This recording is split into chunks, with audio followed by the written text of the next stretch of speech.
Hello दोस्तों, आपका स्वागत है हमारे यूट्यूब चैनल ऑलवेज न्यू 142 पर। तो मैं राकेश कुमार, मोटिवेशनल स्पीकर। जीत निश्चित हो तो कायर भी लड़ सकते हैं। यदि जीत निश्चित हो तो कायर भी लड़ सकते हैं। बहादुर वो कहलाते हैं जो हार निश्चित हो फिर भी मैदान नहीं छोड़ते। यानी कहने का अर्थ है कि अगर आप ये जानते हैं कि हमसे नहीं होने वाला है, आप फिर भी अगर मैदान में लड़ रहे हैं, इसका मतलब है कि आप बहादुर जरूर हैं। और वैसे ही लड़ते लड़ते एक अनुभव जरूर मिलती है, साथ ही साथ सफलता भी आ ही जाती है। चलते हैं तो मेरे शेर और शेरनियों, आज हम लोग पढ़ेंगे क्लास 10th जो हमारा भौतिकी शास्त्र है। याद रखेंगे भौतिकी, भारतीय भवन से हम लोग पढ़ रहे हैं। चैप्टर नंबर है 3 जिसका नाम है मानव नेत्र, वायुमंडलीय वर्तन तथा वर्ण विक्षेपण। इस सब का वीडियो हमने फुल अच्छा से समझाने का प्रयास किया था आपको, और सब आप लोग अगर देखे होंगे तो बड़ा मजा जरूर आया होगा, क्योंकि वीडियो में केवल बातें नहीं था, पूरा रस के साथ हमने दिया था। चलिए, हाँ, अब चलेंगे। आज क्या पढ़ेंगे भाई? तो आज पढ़ेंगे हम लोग लघुत्तरीय प्रश्न उत्तर, क्योंकि आप थंबनेल में ढूंढ रहे थे, आप यूट्यूब पर सर्च किए थे भाई, क्या सर्च किए कि मानव नेत्र का लघुत्तरीय प्रश्न उत्तर। तो लघुत्तरीय भी होना चाहिए, तो हम भी सोचे वो आप लोगों के लिए बना ही देते हैं। चलिए, तो क्वेश्चन नंबर 1 का है, सुनिएगा थोड़ा सा ध्यान से। बउआ जी सुनिए, क्वेश्चन कह रहा है आंख की समंजन क्षमता से क्या तात्पर्य है। यानी आपसे पूछा जा रहा है कि नेत्र की समंजन क्षमता क्या है। नहीं तो हम लोग पढ़े थे क्या कि भाई लेंस है, ये हमारा लेंस के ऊपर में और नीचे में दो पतली पतली धागे से जुड़ी रहती है, एक नाम है सिलियरी पेशियां। अब अगर दूर देखना हो तो सिलियरी पेशियां सिकुड़ जाती है, नजदीक देखना हो तो फैल जाती है। तो इस तरह से फैलने और सिकुड़ने से जो हमारी लेंस है वो या तो मोटी हो जाती है या पतली हो जाती है, जिसके कारण रेटिना के बीच की जो दूरी है वह स्वतः बदलती रहती है, हम लोग साफ साफ देख पाते हैं। तो नेत्र की इसी गुण को तो हम लोग समंजन क्षमता कहते हैं। क्या तो अपनी लैंग्वेज में लिखना है, लिखेंगे नेत्र के वह गुण जिसमें हम लोग दूर की वस्तु को भी साफ साफ देख लेते हैं और निकट की वस्तु को भी साफ साफ देख लेते हैं। तो नेत्र के इस गुण को नेत्र की समंजन क्षमता कहते हैं। किसी को दिक्कत? चलिए नंबर नेक्स्ट, नेत्र अपने अंदर आने वाले प्रकाश की मात्रा को किस प्रकार नियंत्रित करता है। अब देखिए क्वेश्चन आपसे क्या कह रहा है कि नेत्र के अंदर जो प्रकाश जाती है वो कैसे नियंत्रित होता है। तो हम लोग पढ़े थे, याद है, नेत्र में जो रंगीन भाग है सबसे आगे पहले वही दिखाई पड़ती है, उसको कहते हैं हम लोग परितारिका, या किताब की भाषा में पढ़िए तो पुतली भी कहते हैं उसको। क्लियर? तेज प्रकाश होती है तब पुतली क्या हो जाती है? सिकुड़ जाती है। तेज प्रकाश में पुतली सिकुड़ जाती है, अर्थात तेज प्रकाश में आंखों को नियंत्रित करने के लिए पुतली सिकुड़ जाती है। हो गया प्रकाश का नियंत्रण। और जब कम प्रकाश होती है, अंधेरा होता है, तो हमारी पुतली फैल जाती है, प्रकाश का नियंत्रण हो गया। यानी पुतली के फैलने और सिकुड़ने से हमारे प्रकाश का नियंत्रण नेत्रों में हो जाता है। कोई दिक्कत? अगर आपसे कोई पूछे कि भाई प्रकाश का नियंत्रण नेत्र में कैसे होता है, आप यही लिखेंगे। यानी लिखेंगे जब तेज प्रकाश होती है तो हमारी पुतली सिकुड़ करके प्रकाश का नियंत्रण करती है, कम प्रकाश होती है पुतली फैल जाती है, प्रकाश का नियंत्रण करती है। इस तरह से तेज फैलने और सिकुड़ने पुतली के फैलने और सिकुड़ने से हमारे नेत्रों में प्रकाश का नियंत्रण होता है। किसी भाई को दिक्कत? चलिए आगे चले क्या? क्वेश्चन नंबर चलते हैं आगे, क्या कहता है सुनिएगा मेरे भाई। क्वेश्चन कह रहा है निकट दृष्टियता क्या है, फिर कह रहा है इसे दूर करने के लिए हम किस लेंस का व्यवहार करते हैं। देखिए आपसे पूछा जा रहा है कि निकट दृष्टियता क्या है, यानी निकट दृष्टि दोष क्या है? नहीं, तो हम लोग पढ़े थे कि नाम कहेगा निकट तो हम समझेंगे कि दूर वाला चीज दिखाई नहीं देता है, उल्टा होता है। तो नेत्र के वैसे दोष जिसमें निकट की वस्तु तो हमें साफ साफ दिखाई देती है, लेकिन दूर की वस्तु हमको साफ साफ दिखाई नहीं देती है। तो नेत्र के इस गुण को कहते हैं निकट दृष्टियता। किसी भाई को दिक्कत? अब इसका कारण क्या था? तो इसके दो कारण हम लोग पढ़े थे कि नेत्र गोलक आवश्यकता से अधिक लंबा हो गया था या नेत्र लेंस पतला हो गया था, जिसके कारण प्रतिबिंब रेटिना के पहले बनने लगी थी। क्या बनने लगी थी? पहले। कोई दिक्कत? अब पहले बन गई तो उसको अब दूर करना था, तो ऐसे लेंस की हमें जरूरत पड़ी थी जो उसको खींच काच के धक्का उक्का दे के पहुंचा दे कहां? रेटिना पर। तो क्या लगाए थे हम लोग? अवतल। नहीं, चलिए फिर से समझते हैं निकट दृष्टियता क्या है। तो हमने पढ़ा था आपको कि भाई एक नेत्र हमारा है, ये लेंस और ये रेटिना है। चलिए बड़ी बढ़िया से बन रहा था फोटो वोटो, क्लियर। लेकिन क्या हो गया कि ये लंबा थोड़ा सा खिंचा गया, जिसके कारण लेंस तो अपनी जगह रह गई लेकिन रेटिना पीछे भाग गया। तब प्रतिबिंब तो अपनी बराबर दूरी पर ही बनेगी, यहीं पर बन जाएगी। क्या? तो रेटिना पर बना नहीं, निगेटिव पर बना नहीं तो फोटो बना नहीं, हमको दिखाई पड़ी नहीं। या दूसरा कारण था कि लेंस जो है वो पतला हो गया, जिसके कारण फिर रेटिना और बीच की फोकस दूरी क्या हो गई? कम हो गई, प्रतिबिंब रेटिना से पहले बनने लगी। तो दो कारण थे। अब ऐसी जरूरत में हम क्या करेंगे? ऐसे लेंस लगाएंगे जिसको धक्का धुक्की मार के पहुंचावे कहां तक? तो अवतल ही क्या करता है? फैलाता है, धक्का देता है प्रकाश को, तब ना फैलता है जी। अर्थात ये धक्का के कारण ये पहुंच जाता है कहां तक? रेटिना तक। किसी को दिक्कत? तो लिखेंगे इस दूर करने के लिए हम लोग अवतल लेंस का व्यवहार करते हैं, जिससे वह फोकसित होकर के रेटिना पर बनने लगती है। किसी को समझने में दिक्कत क्या? क्लियर हो गया? आगे चले? चलते हैं आगे। अब आपसे एक क्वेश्चन बड़ा ही सुंदर सा पूछ रहा है, यदि हम तीव्र प्रकाश से किसी कम प्रकाश वाले कमरे में जाएं तो वहां वस्तु को स्पष्ट देखने में कुछ समय क्यों लग जाता है? यानी मान लीजिए हम तीव्र प्रकाश में होते हैं और तीव्र प्रकाश से अचानक किसी हम लोग कमरे में चले जाते हैं, या रात में हम लोग पढ़ रहे होते हैं, लाइट बिजली जली रही होती है, अचानक गुम हो जाती है, तो कुछ समय तक हमें कुछ दिखाई नहीं देता है, थोड़ी देर बाद हमें कुछ दिखाई देती है। इसकी क्या वजह हो सकती है? तो हम लोग पिछले दिन पढ़े थे, इसका मेन कारण हमारी है पुतली यानी परितारिका या आयरिस, नाम एक ही है तीनों। तो लिखेंगे हम तेज प्रकाश में जब हम होते हैं तो हमारी पुतली सिकुड़ी होती है, हमें साफ साफ दिखाई देती रहती है। लेकिन जैसे ही अंधेरे कमरे में जाते हैं तो अंधेरे में देखने के लिए पुतली का फैलना जरूरी है। जब तक पुतली फैलेगी नहीं हमें कुछ दिखाई। अब जितना समय पुतली फैलने में लग जाता है उतने समय तक हमें कुछ दिखाई। प्रॉपर रूप से पुतली जब पूरा फैल जाती है तब हमें साफ साफ दिखाई। किसी को दिक्कत? समझ में आई बातें? फिर देख लेते हैं क्या लिखेंगे हम लोग। जब हम तीव्र प्रकाश में होते हैं तो हमारी पुतली सिकुड़ कर छोटी हो जाती है और हमें साफ साफ दिखाई देती रहती है। लेकिन जैसे हम अंधेरे कमरे में जाते हैं तो अंधेरे में देखने के लिए पुतली का फैलना जरूरी है। जब तक पुतली फैलेगी नहीं तब तक दिखाई देगी नहीं। तो अंधेरे में पुतलियां फैलना शुरू करती है, जितने समय तक पुतली फैलने में समय लेती है उतने समय तक हमें कुछ दिखाई नहीं देता है। किसी को दिक्कत समझने में? चलते हैं आगे। इसको हम कलर करना भूल गए थे, शायद छूट गया था।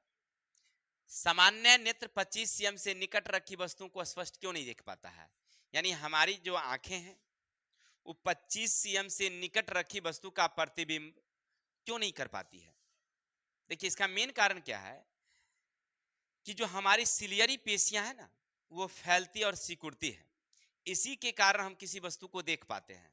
अगर वो फैलाव सिकुड़ाव ना हो तब तो दोष हो जाएगा। नहीं पढ़े थे हम लोग? क्या पढ़े? पहले वीडियो में हम लोग पढ़े थे कि भाई नेत्र के देखने की क्रिया को पढ़े थे। दूसरा में हम वीडियो पढ़े थे जहां से शुरू किए थे हम लोग कि नेत्र दोष क्या है। तब मेन था सिलियरी पेशियां। सिलियरी पेशियां ना तो फैल रही है न सिकुड़ रही है, जिसके कारण हमको दोष हो रही है। क्लियर? यानी नहीं दिखाई देना दोष है। अब 25 सीएम से निकट रखी वस्तु को आप नहीं देख पा रहे हैं, इसका मतलब है कि आपकी जो सिलियरी पेशियां है ना, वो उतने कम दूरी वाली वस्तु से आ रही प्रकाश किरणों को क्या कर रही है, अवशोषित नहीं कर पा रही, नहीं खींच पा रही है, वो रेटिना पर उसको फोकसित नहीं कर पा रही है। कोई दिक्कत? तो आप क्या लिखेंगे? लिखेंगे 25 सीएम से निकट रखी वस्तु से आ रही प्रकाश किरणें, सिलियरी पेशियां उसे रेटिना पर फोकसित नहीं कर पाती है, जिसके कारण हमें दिखाई नहीं देती है। कोई दिक्कत? फिर समझते हैं क्या लिखेंगे, आंसर समझिएगा। 25 सीएम से निकट रखी वस्तु से आ रही प्रकाश किरणें को रेटिना सॉरी सिलियरी पेशियां रेटिना पर फोकसित नहीं कर पाती है। फिर समझिएगा ध्यान से, 25 सीएम से निकट रखी वस्तु से आ रही प्रकाश किरणें सिलियरी पेशियां रेटिना पर उसे फोकसित नहीं कर पाती है, जिसके कारण हमें दिखाई नहीं देती है। कोई दिक्कत? अब आगे हैं 6 नंबर, दृष्टि दोष क्या है? देखिए हम लोग वही पढ़े थे, दृष्टि दोष यानी नेत्र दोष।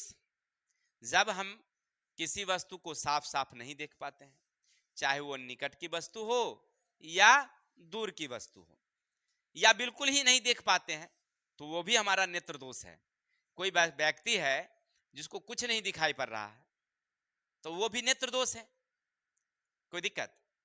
चाहे वो निकट की वस्तु देखे या दूर की वस्तु, या धुंधला धुंधला दिखाई देता है, तो भी क्या है, दृष्टि दोष। जैसे हम लोग सब कुछ साफ साफ देख पाते हैं, आप लोग भी देख पाते हैं सब कुछ, क्या?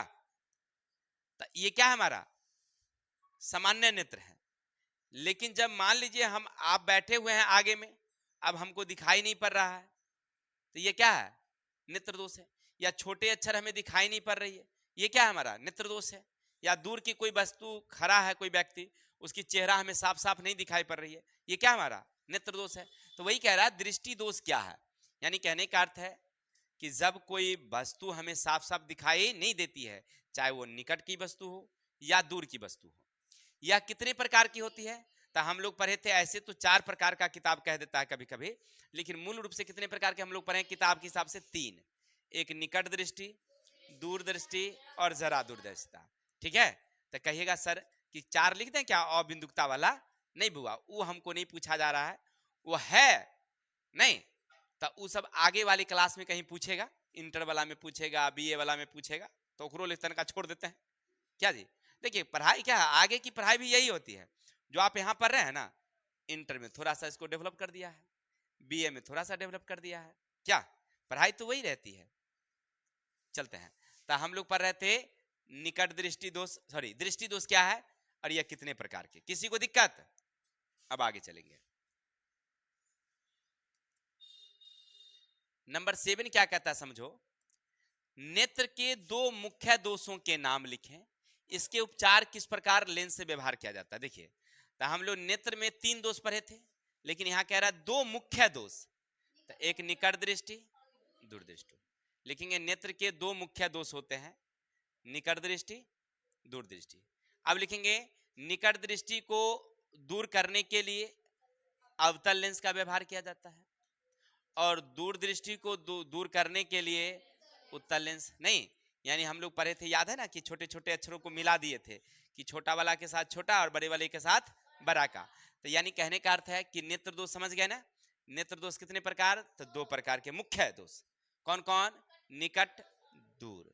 निकट को दूर करने के लिए और दूरदृष्टि को दूर करने के लिए, अब हर एक क्वेश्चन में चित्र बनाना संभव नहीं है और उतना समझाने की जरूरत नहीं, कि उसके लिए तो हम लोग वीडियो देख ही चुके हैं। क्लियर? अब आगे हैं क्वेश्चन नंबर 8, दूरदर्शिता नामक दोष के निवारण हेतु प्रयुक्त लेंस को दिखाने का किरण आरेख खींचना। अब यहाँ पर किरण आरेख खींचना है तो बनाना पड़ेगा भाई। अब क्या कह रहा है, देखिए दूरदृष्टिता यानी कि नेत्र के वैसे दोष जिसकी दूर की तो वस्तुओं में साफ साफ दिखाई देती है, लेकिन पास वाली निकट वाली वस्तु दिखाई नहीं देती है। अच्छा एक चीज और, आप लोगों को बताए थे कि निकट दृष्टि दोष काहे नाम पड़ता है और दूरदृष्टि काहे पड़ता है, तो इसको दूरदृष्टि काहे नाम दिए हमने?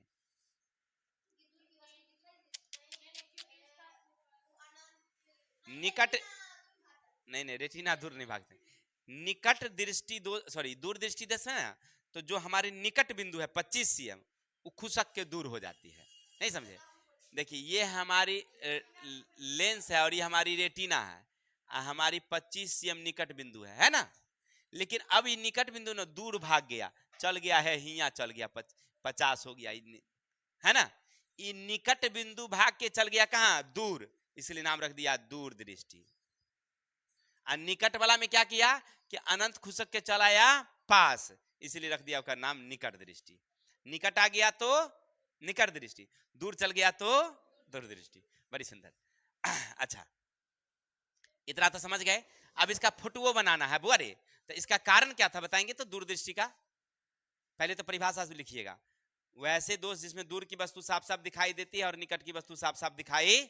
अब इसके कारण, तो कारण क्या था समझिएगा कि नेत्र गोलक हमारा इस तरह से था, यहाँ रेटिन थी लेंस है और यहाँ रेटिना। अब प्रकाश का अपना आराम से फोटो आ रहा है, कोई दिक्कत। लेकिन नेत्र गोलक ना आवश्यकता से अधिक क्या हो गया? लंबा हो गया। तो रेटिना और लेंस की जो बीच की दूरी है वो कम हो गई, तब प्रतिबिंब रेटिना के बाद बनने लगी। कोई दिक्कत? चलिए अब या दूसरा एक कारण और था कि नेत्र लेंस क्या हो गया है? मोटा हो गया है, जिसके कारण फोकस दूरी क्या हो गई है? कम, बढ़ गई है, बढ़ गई है, जिसके प्रतिबिंब रेटिना के बाद बनने लगा, है ना। अब ये दोनों दोष है, तो इसको दूर करने के लिए किसका उपयोग? उत्तल, ताकि उस क्योंकि दूर जा रहा है, कोई भागा जा रहा है, तो ऐसा कोनो लेंस होना चाहिए इसको खींच के लावे। तो कौन लेंस लगाएंगे? उत्तल, वो खींचने का काम करता है। तो यहाँ लगा देंगे हम लोग उत्तल, लगा दिए, तो ऐसे करके खींच के ले आएगा ऐसे। यानी एक और फोटो बनाएंगे, नीचे एक और फोटो बना लेंगे ऐसे। आराम से क्या करेंगे हम लोग, यहाँ लगा देंगे कौन चीज, सॉरी उत्तल लेंस लगा देंगे, ताकि वो सिकुड़ा करके ला दे फिर से वापस। किसी को दिक्कत? ऐसे किताब में भी है, बना हुआ है ही, हमारी वीडियो में भी बना हुआ है, आप देख सकते हैं। थंबनेल में लगा दिए हैं एकदम निकट दृष्टि या दूर दृष्टि का फोटो। ठीक है, चलिए तो क्लियर हो गया सबको? किसी भाई को दिक्कत? चलिए क्वेश्चन नंबर अब चलते हैं। तो 8 तक क्लियर होना गया सब भाई को? तो 9 देख लेते हैं। अरे बुआ कह रहा है क्वेश्चन, वर्ण विक्षेपण या वर्ग क्रम क्या है? वर्ण विक्षेपण क्या है पहले सो देखो। तब विक्षेपण का मतलब होता है अलग अलग हो जाना। क्या? श्वेत प्रकाश आ रही थी, ओकरे सामने को हम कलम रख दिए ऐसे, नहीं ये पारदर्शी कलम थी, जैसे ही रोशनी पार की तो 7 रंग अलग अलग हमें भूमि पर दिखाई देने लगी ना। हम नचा नचा के ऐसे चेक कर रहे थे, बाबा बड़ी सुंदर बन रहा था बचपन के समय में। नहीं हाँ अभी, अरे हम भर गए हैं, सूरज तो वही रोशनी है ना जी। क्या जी? तो इसको क्या कहते हैं हम लोग? वर्ण विक्षेपण। यानी आपसे परिभाषा पूछे वर्ण विक्षेपण किसे कहते हैं, तो लिखेंगे सूर्य प्रकाश जब किसी प्रिज्म पर पड़ती है, या श्वेत प्रकाश भी लिख सकते हैं। श्वेत प्रकाश जब किसी प्रिज्म पर पड़ती है तो वह 7 विभिन्न रंगों में बढ़ जाती है। इस बटने की घटना को कहते हैं वर्ण विक्षेपण। किसी भाई को दिक्कत? अब इसी में कहता है कि वर्ण क्रम क्या है भाई, ये क्या है? देखिए अगर या रहता तो एक ही बात होता, लेकिन और कर दिया है, इसका मतलब एक और कोई मतलब होगा नहीं। देखिए सेंस क्वेश्चन को देखिए, अगर या कह देता तो समझ जाते कि दोनों एक ही बात है, कि ऊ चाहे ई का परिभाषा देना है। लेकिन यहाँ कह दिया एकरो दो औरो एकरो परिभाषा दो, दोनों का परिभाषा देना है। तो भाई वर्ग क्रम क्या है? तो क्रम का मतलब होता है लगातार, सिस्टम में, सिस्टम में। अब जैसे अब सूरज की रोशनी किसी फ्रिज पर पड़ी तो 7 विभिन्न, नहीं ऐसे, तो 7 विभिन्न रंग जो है ऐसे ऐसे आकर के लाइन में क्रम से कट गया, इसको कहते हैं वैजानी हो पीनाला। नहीं यानी लिखेंगे जब किसी प्रिज्म से श्वेत प्रकाश गुजरती है तो प्रिज्म से अपवर्तन के बाद ये 7 रंग एक पट्टी के रूप में जमा हो जाती है, इसको कहते हैं हम लोग वर्ण क्रम। ये पट्टी में जमा हो गया ना लाइन में, इसको क्या बोलेंगे हम लोग? किसी भाई को दिक्कत? तो वर्ण क्रम भी समझ गए होंगे और वर्ण विक्षेपण भी समझ गए होंगे, उम्मीद है। अलग अलग हो गया सीधे, इस घटना को कहते हैं हम लोग वर्ण विक्षेपण। लेकिन वही प्रकाश अगर एक पट्टी के रूप में पर्दा पर, दीवाले पर, भूमि पर दिखाई दे रही है तो उसको कहते हैं हम लोग वर्ण क्रम। लाइन से दिखाई पड़ रहा होगा बैजानी हॉपी नाला। आगे बुआरे अगला क्वेश्चन हमने कह रहा है तारे क्यों टिमटिमाते हैं, समझाइए। बड़ा ही वीवीआई क्वेश्चन है एग्जाम की दृष्टि से। चैप्टर बड़ा मजेदार है। जितना खुशी से तू 3 चैप्टर पढ़ा है, अगला चैप्टर में जब बउआ रे दम निकलेगा, क्योंकि चैप्टर वहां से जो आ गया है चौथम वाला चैप्टर बड़ा ही घुमावदार चैप्टर है। अच्छा, चिंता नहीं करना है, उसको भी हम चाहेंगे कि आपको रस के साथ पढ़ाएंगे, रस निकलेगा, मजेदार आएगा। यानी कि रसगुल्ला वाला रस नहीं हुआ तो जिलेबी वाला रस जरूर होगा। ठीक जी, बिजली क्या होता है चलिए अब आगे चलेंगे, सुनिएगा। तारे क्यों टिमटिमाते हैं, तो हम लोग पढ़े थे, इसका मेन कारण है वायुमंडलीय अपवर्तन। नहीं, अब देखिए, हवा लगातार गतिशील होती है, याद रखिएगा, हमेशा जो है ना हवा चलती रहती है, चाहे वो तेज से चले या धीरे धीरे चलती रहती है, एक नंबर। दूसरा नंबर, कहीं अगर तेज रोशनी है, तेज धूप है, गर्म हवा है, तो हवा का घनत्व कम होता है। कहीं अगर हवा मतलब उसकी रोशनी कम है तो घनत्व कम होता है, सॉरी ज्यादा होता है। अगर रोशनी ज्यादा है तो घनत्व कम, रोशनी कम यानी उष्मा कम तो घनत्व ज्यादा। अब हम देखिए, तारों को देखते हैं, देखेंगे हवा तो चलते रही है, जा ही रही है, जा ही रही है, जा ही रही है, तो हमारे आंखों के सामने अगर पतली वायु घनत्व गई है तो उस समय रोशनी हमें ज्यादा ज्यादा दिखाई देगी, क्योंकि उस पर वायुमंडलीय आवर्तन की घटना का प्रभाव कम पड़ेगा। अगर हम उसको देख रहे हैं, मोटी वायु का घनत्व चल जाए एकदम कुहरा कुहासा, तो उस समय हमको क्या होगी, कम दिखाई पड़ेगी, उस पर वायुमंडलीय आवर्तन ज्यादा होगी। तब ऐसी स्थिति में कभी कम दिखाई देना और कभी ज्यादा दिखाई देना वायुमंडल तारों का क्या कहलाता है, टिमटिमाना कहलाता है। किसी भाई को दिक्कत, तो लिखेंगे कैसे, तो लिखिएगा, तारों के टिमटिमाने का मुख्य कारण है वायुमंडलीय आवर्तन। हवाएं हमेशा गतिशील होती है, जहां हवाएं गर्म होती है वहां घनत्व कम होता है, जहां हवाएं ठंडा होती है वहां घनत्व ज्यादा होता है। अब जब हम सूरज को देखते हैं, सॉरी तारों को देखते हैं, हमारे आंखों के सामने से अगर पतली वायु का घनत्व अगर गुजरी तो उस समय हमें तेज रोशनी दिखाई देती है, अगर मोटी वायु का घनत्व गुजरी तो कम दिखाई देती है। तो कभी कम दिखाई देना और कभी ज्यादा दिखाई देना तारों का टिमटिमाना कहलाता है। किसी को दिक्कत, आगे चले क्या, आगे क्वेश्चन पढ़ो क्या कह रहा है। चंद्रमा और ग्रह टिमटिमाते प्रतीत नहीं होते, क्यों। देखिए, चंद्रमा और ग्रह नहीं टिमटिमाता है, इसके पीछे क्या वायुमंडलीय आवर्तन नहीं होता है, होता है मेरे शेर, लेकिन वहां समस्या क्या है, उसके पास इतनी ना तेज रोशनी है ना कि उस पर वायुमंडलीय आवर्तन का कोई प्रभाव ही नहीं पड़ता है। इसके लिए हमने समझाया था, क्या समझाया था आप लोगों को याद है, क्या बोलिए। वो ट्रक वाली बात बताए थे कि एक ट्रक का लाइट जल रही हो और एक टॉर्च का लाइट जल रही हो, बताइए किसकी रोशनी आपको ज्यादा दिखाई देगी। चलिए धुआं उड़ा दीजिए, तनी धुआं, तो टॉर्च वाला रोशनी तो भुतलाइए जाएगी और ट्रक वाला रोशनी क्या। चलिए, तो कहने का मतलब ये है कि लिखेंगे हम लोग, चंद्रमा और ग्रह हमसे काफी नजदीक हैं, चंद्रमा और ग्रह हमसे काफी, उससे आने वाली रोशनी ज्यादा होती है, उस पर वायुमंडलीय आवर्तन की घटना का प्रभाव नहीं पड़ता है, अर्थात ग्रह और तारे नहीं टिमटिमाते नजर आते। किसी भाई को दिक्कत, आगे चल देते हैं। सूर्योदय के समय सूर्य रक्ताभ क्यों प्रतीत होता है, इसके बारे में भी हम लोग विस्तार से चर्चा किए थे। देखिए बुआ जी, ये हमारा क्या है, पृथ्वी है, और यहां हमारा सूर्योदय है। तो अब सूरज यहां से क्या हो रही है, आपको लंबी दूरी तय कर रही है। अब इनमें 7 रंग जा रहे हैं, 7 रंग जा रहे हैं, लेकिन लाल की तरंग दैर्घ्य ज्यादा होती है, तो वो पहले निकला, पहना ही अगुए अगुए अगुए अगुए जा रहा है। हाँ ठीक है, 12 रुपये 100। अब चलिए, यहां से क्या हो रही, वो जा रही है तेजी से, रास्ते में इसका प्रकीर्णन भी नहीं होता है, अगर रास्ता में छिड़िया उड़िया जाता तो भुतला जाता, लेकिन भुतलेबो नहीं करता है, एकदम निकलता है सीधे पहुंच जाता है। क्या जी, एकदम यहां से निकला और यहां आ गया, इसीलिए हमको लाल रंग आया हमारी आंखों तक, तो कैसन दिखाई पड़ेगा, लाले ना। ललका लेजर लाइट मारेंगे तो आपको कैसन दिखाई पड़ेगा, आप पियर की जलाई देंगे तो, हरियर जला देंगे तो, यानी जोन रंग आता है पहले वह रंग हमारा दिखाई पड़ता है, नहीं।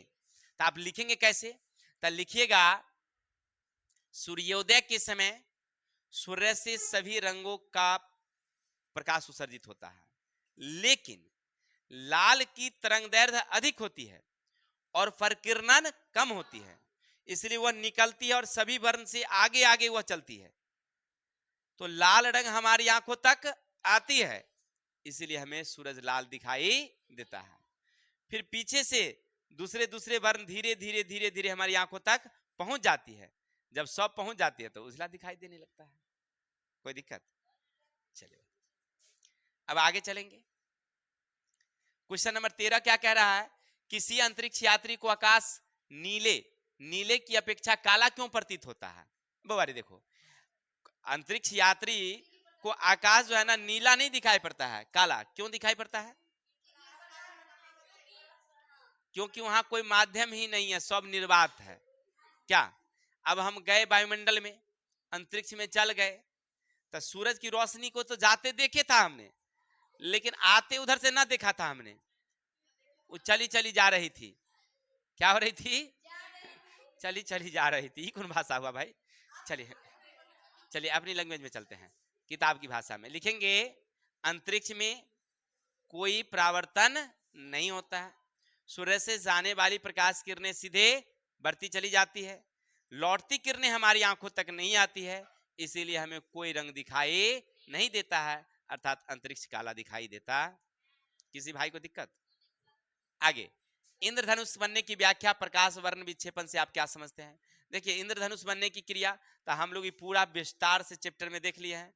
अगर विशेष समझना है, सारे क्वेश्चन का एक अलग अलग हमने वीडियो दिया हुआ है, सब वहां पर चित्र के साथ समझाए हुए भी हैं, आप जाकर के देख सकते हैं हमारी चैनल ऑलवेज न्यू 142 पर, यानी आप जो देख रहे हैं उसी में है, ठीक है ना।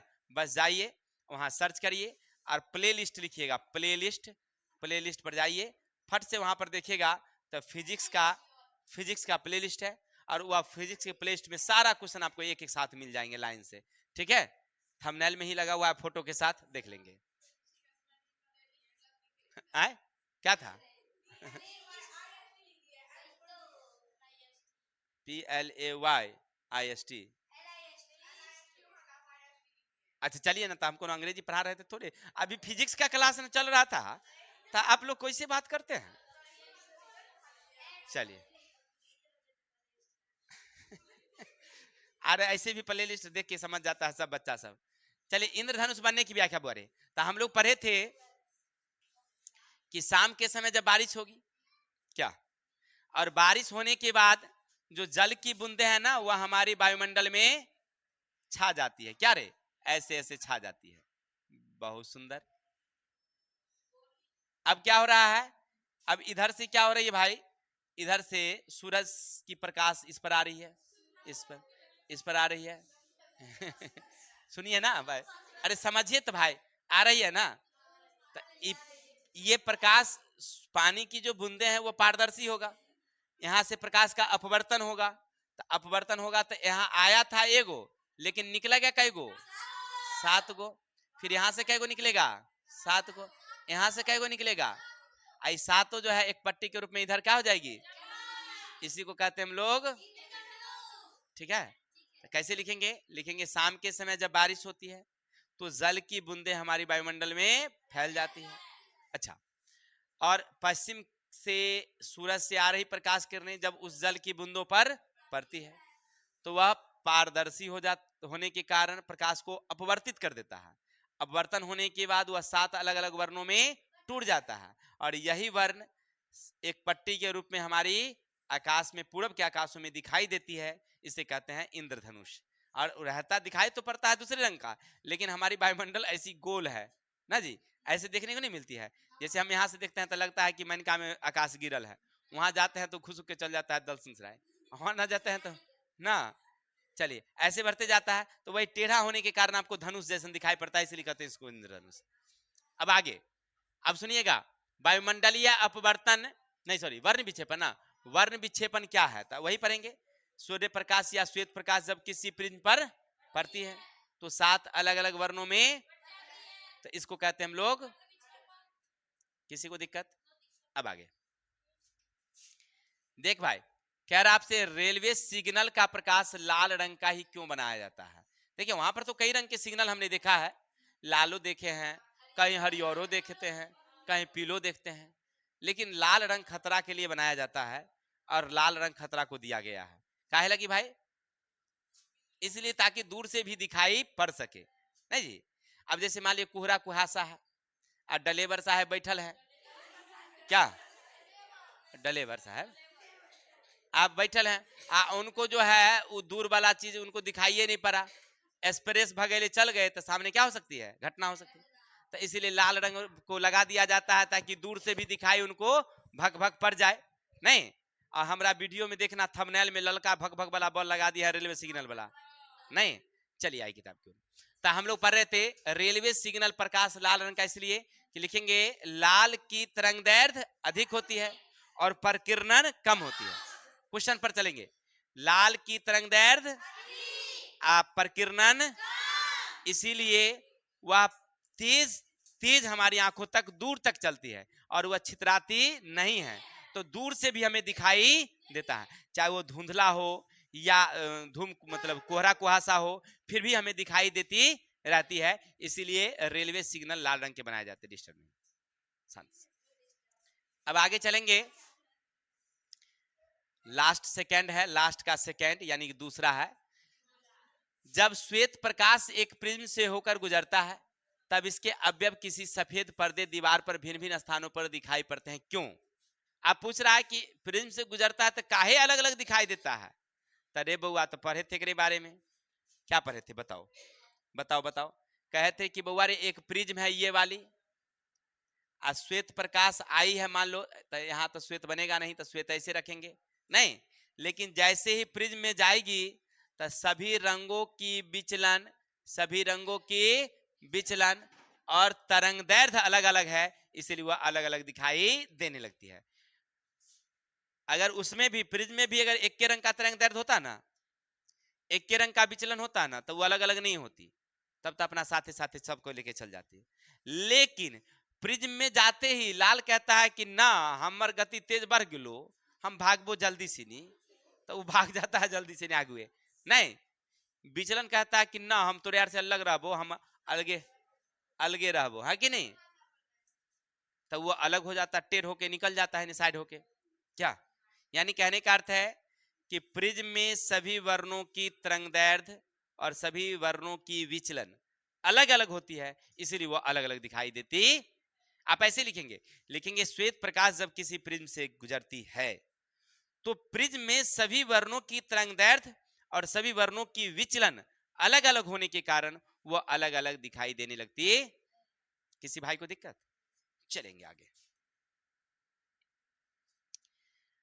बुआ जी लास्ट क्वेश्चन है ये लघुतरीय का, प्रकाश का वर्ण विक्षेपण क्या है, स्पेक्ट्रम कैसे बनता है, तो वही चीज 3 बार पूछा है।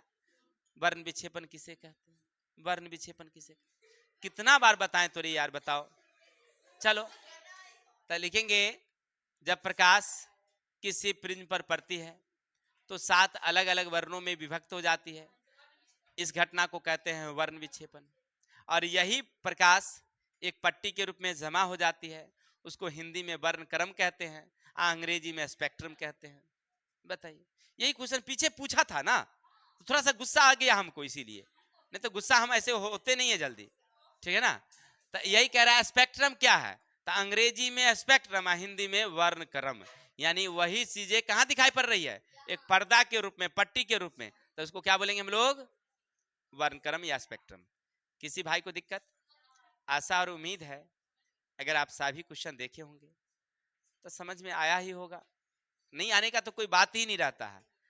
तो आज के लिए इतने रहने देते हैं, कल मिलेंगे हम लोग नेक्स्ट वीडियो के साथ, तब तक के लिए हमें विदा दीजिए। और हाँ, हंसते रहिए, मुस्कुराते रहिए और अपनी अपनी पढ़ाई की तैयारी में लगे रहिए कि इस बार जो है कम से कम 450 से प्लस लाना है, यानी 500 को छू के आना है।